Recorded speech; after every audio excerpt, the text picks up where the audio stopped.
Giro Esportivo. Segue o Giro aqui na Tupi, nas plataformas digitais. Duas feras. Do meu lado esquerdo, Sérgio Guimarães, o brother. Do meu lado direito, Wellington Campos, o nosso ídolo. Pra gente falar dos assuntos que estão bombando. É pré-temporada, né? Aquela coisa, contrata, demite, chega, sai, o vucu-vucu do mercado da bola. E aí a gente vai falar um pouco mais sobre isso. O Flamengo tá lá tentando manutenção do Gabigol, mas não sabe se fica ou se vai. Lá em Portugal, Jorge Jesus, que está voltando aqui para o Brasil, concedeu uma entrevista a uma emissora portuguesa e ele criticou o próprio Flamengo. Disse que o Flamengo vendeu mal o Renier. 130 milhões para ele não foram suficientes para a venda desse jogador, hein, Wellington Campos?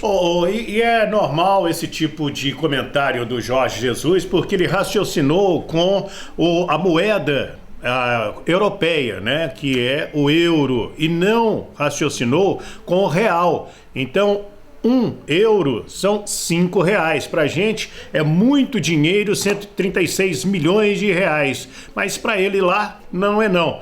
É que nós aqui, viu, Jorge Jesus, pra te ajudar a entender, é que a gente não sabe se o cara vai virar jogador mesmo. Então vem uma proposta dessa, a gente vende e depois fica esperando pra ver se dá caldo e ganha lá na frente. Pelo menos o nosso mercado raciocina assim. É diferente do mercado português, que vem aqui, paga pouquinho e depois vende com um tantão de dinheiro.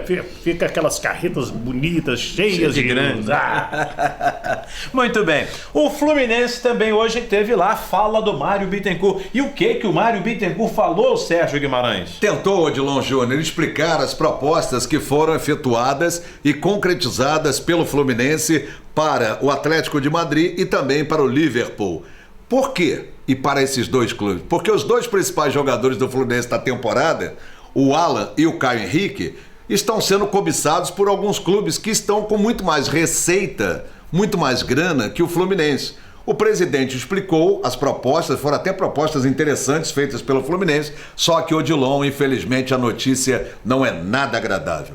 Caio Henrique e Alan não permanecem no Fluminense para esta temporada. Grêmio e Atlético Mineiro serão os destinos desses dois jogadores, que, na minha opinião, são dois jogadores de seleção. E aí o Odair Hellmann vai ter que improvisar, vai ter que analisar lá o elenco do time do Fluminense e ver o que ele pode arrumar para esse campeonato carioca, que começa no próximo dia 18. O Fluminense enfrenta o Boa Vista, né? Cabo Friense em Macaxá no dia 19 de janeiro. É dia 19, né? 19, cai no domingo, é isso. Eu falei Boa Vista porque lá em Saquarema é o estádio do Boa Vista, perfeito, mas vai enfrentar a Cabo Friense.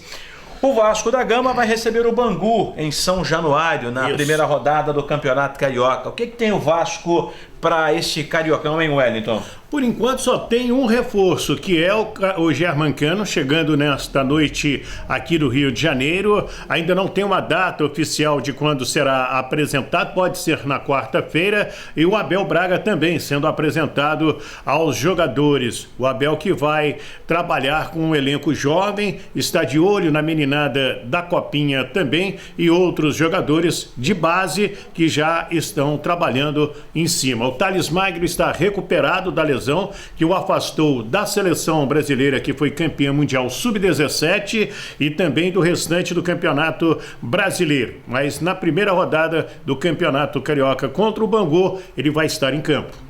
Muito bem, e hoje o Botafogo, apenas a título de informação, para quem acompanha a gente nas plataformas digitais, confirmou que na pré-temporada, que vai ser realizada no Espírito Santo, vai acontecer no dia 20, não mais dia 21, às 8 da noite, no estádio Kleber Andrade, em Cariacica, partida amistosa na fase de pré-temporada do Botafogo. Bom, ainda sobre o Flamengo e sobre a entrevista do Jorge Jesus lá na Europa, ele também falou sobre uma situação que não pode perder dois jogadores, o Gabigol ou o Bruno Henrique, ou é um ou outro. O Bruno Henrique, me parece que já está praticamente sacramentado, faltando apenas alguns detalhes burocráticos. No entanto, o Gabigol, eu acho que a situação está mais complicada, hein, brother? Virou novela, não virou novela, virou. Porque é inacreditável, a cada dia a gente tem um capítulo. Parece que agora a situação envolve também um terceiro clube, né? Envolve o Chelsea. E o Giroud, que joga, inclusive, é francês. Esse jogador estaria sendo envolvido numa negociação com o Gabigol.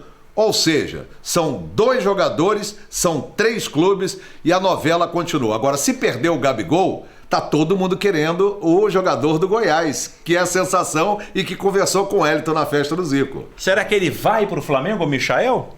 O Goiás não abre mão de receber os 35 milhões de reais que ele quer. Flamengo tem? Tem. O Flamengo tem esse dinheiro. Eu só perguntei. Agora, o torcedor do Flamengo, olha aqui pra mim. Fecha na câmera aqui do Ed. O Gabigol não vai ficar não, gente. O Gabigol só fica no Flamengo se não der certo pro Chelsea ou pra outra equipe europeia. Ele tem 23 anos, ele não só as libras esterlinas, não só os euros, mas conquistar a Europa.